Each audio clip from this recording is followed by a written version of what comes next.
ቆም ብለህ አስብ። አሁን የምነግርህ ነገር ልብ ብለህ ስማ። በየቀኑ ጠንክረህ እየሰራ ብዙ እያነበብክና ስኬታማ ለመሆን እየታገልክ ነገር ግን ምንም ለውጥ ማምጣት ካቃተ ችግሩ እየሰራ ባለው ነገር ላይ ሳይሆን ሳታውቀው በየቀኑ በምታደርገው ድብቅ ስህተቶች ላይ ሊሆን ይችላል። አብዛኛው ሰው ስኬታማ ለመሆን ምን ማድረግ እንዳለበት ያስባል። ነገር ግን ትልቁ ሚስጥር ስኬታማ ለመሆን ምን ማቆም እንዳለበት ማወቁ ላይ ነው። ዛሬ በዚህ ቪዲዮ ውስጥ ህይወትን ወደ ኋላ እየጎተተ ያሉትና አሁኑኑ ማቆም ያለበት 9 ወሳኝ ነገሮች አሳያለሁ። በተለይ የመጨረሻዎቹ ነጥቦች ህይወትን ሙሉ በሙሉ የቀየሩትና ሊቀይሩት የሚችሉ ናቸው። ስለዚህ አንድም ነጥብ ሳያመልጥ እስከ መጨረሻው አብረኸኝ ቆይ። እንኳን ወደዚህ ቻናል ብለን አመጣችሁ። በዚህ ቻናል ላይ ህይወታችሁን የሚያሻሽል በራስ መተማመናችን የሚገነቡና ወደ ስኬት የሚያመሩ ተግባራትና ምክሮችን እንወያያለን። ለቻናሉ አዲስ ከሆናችሁ አሁኑን ሰብስክራይብ በማድረግ የዚህ ጠንካራ ማህበረሰብ አባል ይሁን። አሁን በቀጥታ ወደ መጀመሪያው ነጥብ እናልፋለን። ነጥብ 1 ነገሮችን ማስተላለፍ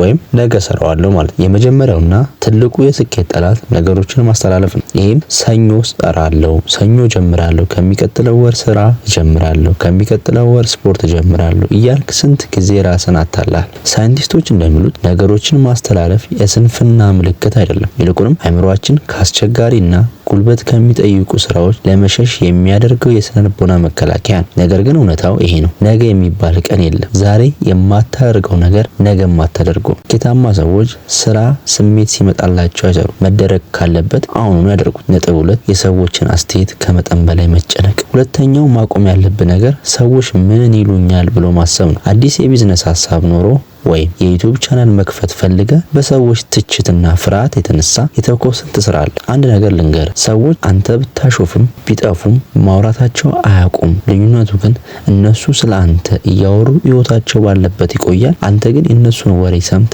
ህልምህን ትገላለህ። ህይወት ያንተ ናት። ውጤቱ የሚመጣው በአንተ ጥረት ብቻ ነው። ሶስተኛው ነጥብ ከአቅም በላይ ፍጹም ለመሆን መሞከር። ሶስተኛው ነጥብ ብዙ ሰዎች የስኬት ደጃፍ የሚያረቃቸው ወጥመድ፣ እሱም ሁሉ ነገር ፍጹም ሲሆን ጀምራለሁ ማለት። ምርጥ ካሜራ ሳይኖረኝ ቪዲዮ አልቀርጽም፣ ብዙ ብር ሳይኖረኝ ቢዝነስ አልጀምርም ትላለህ። ነገር ግን ትልቁ እውነት ፍጹም ዝግጁ መሆን የሚባል ነገር የለም። ማንኛውም ትልቅ ተቋም ወይም ስኬታማ ሰው የጀመረው ካለው ጥቂት ነገር ተነስቶ ነው። እየሰራ ስትሄድ ነው የምትማረው፣ እየተሳሳትክ ስትሄድ የምታስተካክለው። ፍጹም የሆነ የመጀመሪያ ከመጠበቅ ያልተሟላ ግን ፈጣን ጅማሩ መጀመር በጥፍ ያሻሽልሃል። ነጥብ 4 ካለፈው ስህተት መኖርና ራስን መውቀስ። ነጥብ 4 ካለፈው ስህተት ጋር መኖርና ራስን መውቀስ። አራተኛው ነገር ያለፈው ስህተትና ውድቀትን እያሰቡ መጸጸት። አዎ ባለፈው አመት ብር ከስረ ሊሆን ይችላል፣ በትምህርት ወይም በፍቅር ህይወት ወድቀ ሊሆን ይችላል። ነገር ግን ትላንትናን መለወጥ ትችላለህ?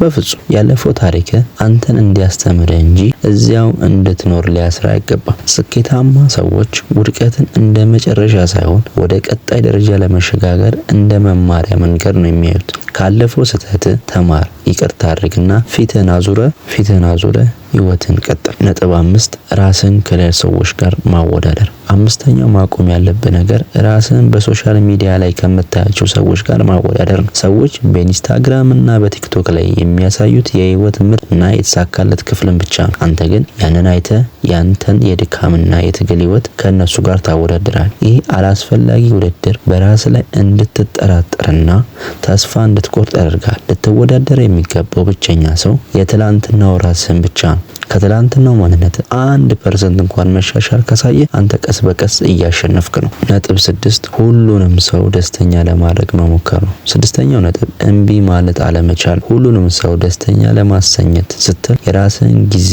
የራስህን ህልምና እቅድ መስዋዕት ታደርጋል። ሁሉም ሰው አዎ የምትል ከሆነ ለራስህ ህይወትና ስኬት አይ እያልክ ነው። ስኬታማ ለመሆን ወሰን ሊኖር ይገባል። ያንተ ጊዜ ውድ ነው። ሰዎች ሳታከብር ሳይሆን የራስህ ዓላማ አስቀድመ እምቢ ማለት መለማመድ አለብን። ለሁሉም ሰው የሚሆን ሰው መጨረሻው መጥፋት ነው። ነጥብ 7 በአቋራጭ ወይም በአንድ ጀንበር ስኬት መፈለግ። ሰባተኛው ማቆም ያለብን ነገር በአንድ ጀንበር ሀብታም ወይም ስኬታማ ለመሆን መመኘት ነው። ዛሬ በሶሻል ሚዲያ ላይ ፈጣን ስኬቶች ስለምናይ ነገሮች ሁሉ ቀላልና ፈጣን ይመስሉናል። ነገር ግን እውነተኛ ስኬት ጊዜ፣ ትዕግስትና ወጥነት ወይም ኮንሲስተንሲ ይጠይቃል። ሎተሪ በመጠባበቅ ወይም በአቋራጭ መንገድ ላይ ጊዜን አታጥፍ። በየቀኑ በምታደርገው ትንሽ ጥረቶች ላይ እምነት ይኖር። የዛሬው ጥረትህ ነገ የተከማቸ ትልቅ ውጤት ያመጣልሃል።